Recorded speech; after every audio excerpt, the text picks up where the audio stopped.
सास और बहू की लड़ाई। एक गांव में जयलक्ष्मी नाम की एक स्त्री रहती थी।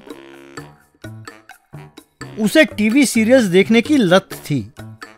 टीवी सीरियल्स को वो मिस ना करने के चक्कर में खाना जल्दी जल्दी बनाकर उन्हें बिगाड़ देती थी। उसे खाने के लिए पति अमिताभ और बेटा अभिषेक बहुत तकलीफ उठाते थे। जया उनके कमीज पर आयरन बॉक्स रखकर भूल जाती थी और टीवी सीरियल देखने में लीन हो जाती थी। वे नए कमीज खरीदते खरीदते तंग आ चुके थे। जयलक्ष्मी का पसंदीदा सीरियल था पगली सास और प्यारी बहू। खास तौर पर उस सीरियल में बहू ऐश्वर्या से उसे बहुत प्यार था। एक दिन बेटे अभिषेक को बुलाकर, देख बेटा, उस लड़की को सास से कितना प्यार है। सवेरे सास को प्रणाम किए बिना कोई काम नहीं करती। सास के लिए विभिन्न प्रकार के व्यंजन बनाती है। अपने पति की कमाई भी सास को ही देने के लिए कहती है। यदि वो लड़की मेरी बहू बन जाती है तो मेरा जन्म सफल हो जाए। तुम किसी तरह ऐश्वर्या से जल्दी से शादी कर लो बेटा। क्या बात करती हो माँ, आजकल तुम्हें टीवी सीरियल और वास्तविकता में कोई फर्क नहीं दिखाई देता। वो एक एक्टर है, उसे सीरियल में ऐश्वर्या का किरदार निभा रही है। वो वही करती है जो राइटर लिखता है। वो सब सच नहीं है माँ। क्यों बेटा,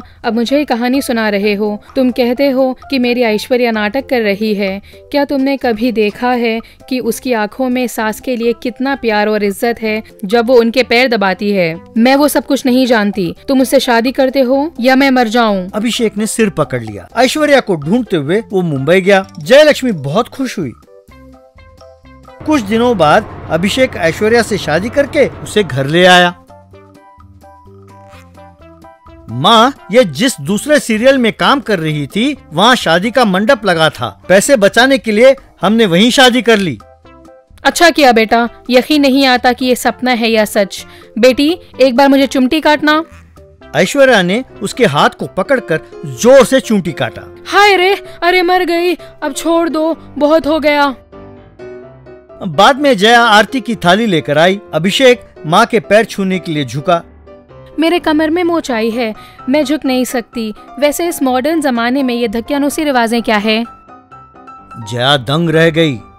बाद में जया ऐश्वर्या से, बेटी, उस सीरियल में तुमने सास को नए नए व्यंजन बनाकर खिलाती हो ना? परसों एक सीरियल में खीरा हॉट डॉग खाते हुए देखा था मैंने। उसे खाने के लिए बहुत तरस रही हूँ बेटी, जरा बना दोगी?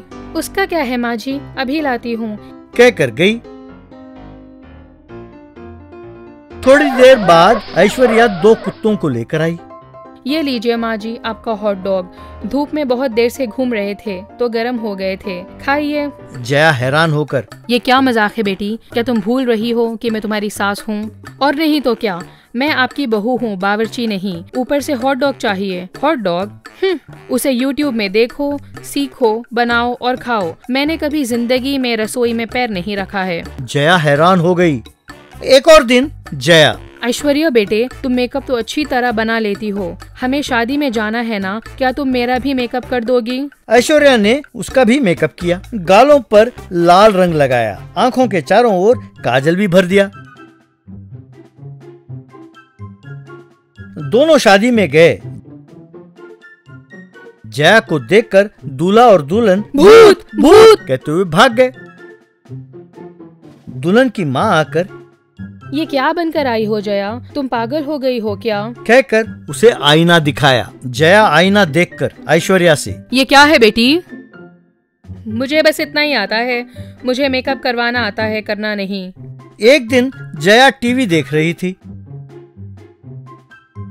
ऐश्वर्या ने आकर टीवी बंद कर दिया। ये क्या है, 24 घंटे टीवी? हाँ, क्या घर में थोड़ी देर के लिए भी आराम नहीं कर सकते? ये क्या बेटी, मैं तो तुम्हारी ही सीरियल देख रही हूँ, यूं क्यों चिढ़ रही हो? मुझे उस टीवी सीरियल से ही नफरत है। वो तो पैसों के लिए करना पड़ता है, वरना उस पागल सास की सेवा करूं और मैं। हाँ। जया को जोर का झटका लगा। एक दिन अभिषेक जया को पैसे देते हुए, ये लो माँ, मेरी तनख्वाह। तभी ऐश्वर्या ने आकर वो पैसे छीन लिया और, ये क्या, तनख्वाह माँ को दे रहे हो? एक पाँव खबर में है और ये पैसे का क्या करेगी? अब से इस घर की जिम्मेदारी मेरी है। अलमारी की चाबी भी मुझे देकर एक कोने में बैठकर राम नाम की जप करते रहो। जया को बहुत गुस्सा आया। ये क्या बकवास कर रही हो? तुम मुझे नहीं जानती। कहकर कोने में पड़ा झाड़ू उठाया तुम भी मुझे नहीं जानती, कहकर वहाँ रखे एक घड़े को उठाया। दोनों लड़ने ही वाली थीं कि अभिषेक ने उन्हें टोका। जया अभिषेक से, बेटा ये मुझे नहीं चाहिए। वो तो मेरा दिमाग खराब हो गया था जो इसे बहू बनाकर लाने के लिए कहा। सीरियल में बड़ी एक्टिंग करती थी। इसकी मीठी बातों को सुनकर मैं पिघल गई थी। मैं नहीं जानती थी कि ये झगड़ालू औरत है। मैं तुम्हारे हाथ जोड़ती हूँ बेटा, अपनी पत्नी से मुझे बचा लो, कहकर रोने लगी। देखो माँ, इतने दिन तुम सीरियल में हो रहे घटनाओं को वास्तव समझकर भ्रम में रह रही थी, अब समझ गई हो ना? मेरी अक्ल ठिकाने आ गई बेटा। अब से मैं सीरियल को सीरियल की तरह ही देखूंगी, पर इससे कैसे पीछा छुड़ाऊं? अभिषेक ऐश्वर्या से, ऐश्वर्या तुम वाकई एक बहुत बेहतरीन एक्टर हो। मेरी बात मानकर मेरे घर आकर नाटक करने के लिए बहुत बहुत शुक्रिया। तुम्हें पैसे मिल गए हैं ना, अब तुम जा सकती हो। क्या ये सब नाटक था? जी हाँ आंटी, आपके बेटे ने आकर आपके बारे में बताया तो मैं आ गई। मैं एक कलाकार हूँ। मेरे लिए तो टीवी, सीरियल, सिनेमा या घर सब समान है। परफॉर्मेंस करती हूँ और पेमेंट लेती हूँ। चलती हूँ आंटी, कहकर चली गई। शुक्र है अब कभी सीरियल के चक्कर में नहीं पड़ूंगी बेटा। उस दिन से जया केवल कुछ सीरियल देखकर घर का काम करने लगी। बेटे के लिए अच्छे रिश्ते ढूंढने लगी। Gold car. आलसी नगर गांव में उदय कुमार नाम का एक व्यक्ति रहता था। उसे बचपन से ही उधार करने की आदत थी, इसलिए लोग उसे उधार कुमार बुलाते थे। उधार बहुत ही बातूनी था। ऊपर से एक उधार को चुकाने के लिए दूसरा उधार करता रहता था। ज्यादा ब्याज कमाने के लालच में लोग भी उसे उधार देने के लिए आगे आते थे। हालत यह हुआ कि वो नोटिस बोर्ड भी चिपकाने लगा। उस नोटिस बोर्ड पर लिखा था, यहाँ ज्यादा ब्याज पर उधार लिया जाता है। निर्धारित समय पर उधार चुकाया जाएगा। संपर्क करने का समय सुबह 10 बजे से शाम के 5 बजे तक। शनिवार और रविवार छुट्टी के दिन हैं। कृपया लाइन में खड़े होकर उधार दें। भवदीय लोन किंग उधार कुमार। फोन 9811022693। यूं उधार कुमार के घर के बाहर लोग उधार देने के लिए लाइन में खड़े रहते थे। अरे क्यों भगदड़ मचा रहे हो? कहा ना कि सबसे उधार लूंगा। जल्दी किस बात की? आज आए लोगों की किस्मत अच्छी है, 20% ब्याज मिलेगा। जल्दी करो, मुझे और भी काम है। कुछ दिनों में उधार के ढेर में वो दबने लगा। एक औरत उसके पास आकर, क्यों भाई उधार? 6 महीने हो गए तुम्हें उधार लेकर। 20% ब्याज कहा था, पर 1 रुपए भी अभी तक नहीं दिया। ठहरो, मैं तुम पर पुलिस केस करती हूँ। तुम्हारे हेरा फेरी के बारे में अब समझ में आया। तुम्हें कोर्ट के चक्कर ना लगवाया तो मेरा नाम भी राजेंद्र प्रसाद नहीं। यूं एक एक करके आकर डांट कर चेतावनी देकर चले गए। बाद में उधार। बाप रे, मामला बिगड़ रहा है। अगर ये लोग पुलिस और अदालत के पास गए तो मेरे इमेज डैमेज हो जाएगा। कुछ नया सोचना होगा। बाद में गांव में एक और नोटिस बोर्ड चिपकाया। आलसी नगर लोगों को यह जरूरी सूचना, कुछ अनिवार्य परिस्थितियों के कारण उधार लेना अस्थायी रूप से स्थगित कर दिया गया है। आपको हुए इस असुविधा के लिए मुझे खेद है। क्या आप मेरे आने वाले भारी वेंचर में भागीदार बनना चाहते हैं? अगर हाँ तो कल सवेरे चौपाल पर होने वाली मीटिंग में जरूर आएं। भवदीय लोन किंग उधार कुमार।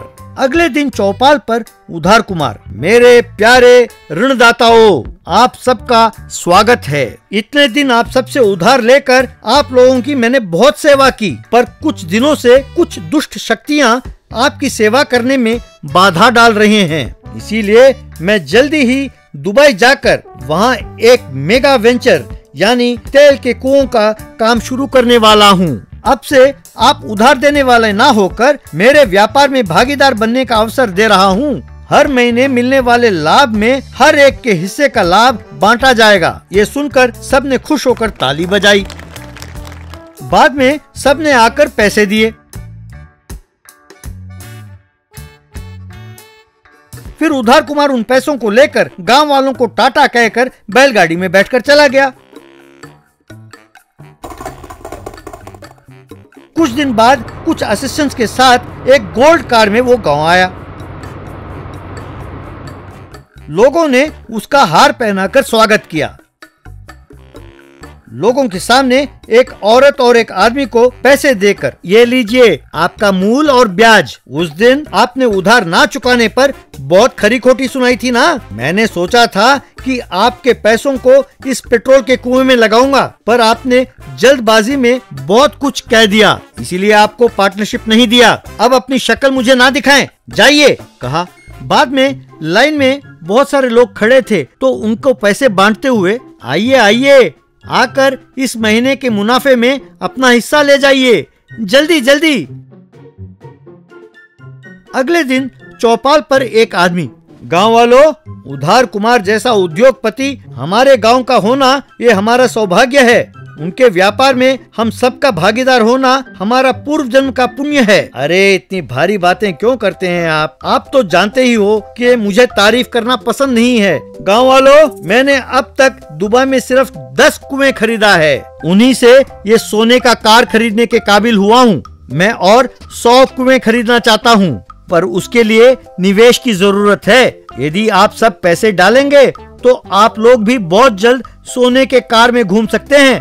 तभी एक गधा आकर उस कार के ऊपर चिपके सोने के कागज को खाने लगा। लोगों के देखते देखते वो कार के ऊपर का सारा कागज खा गया। सच जानकर लोगों ने उधार कुमार की खूब पिटाई की।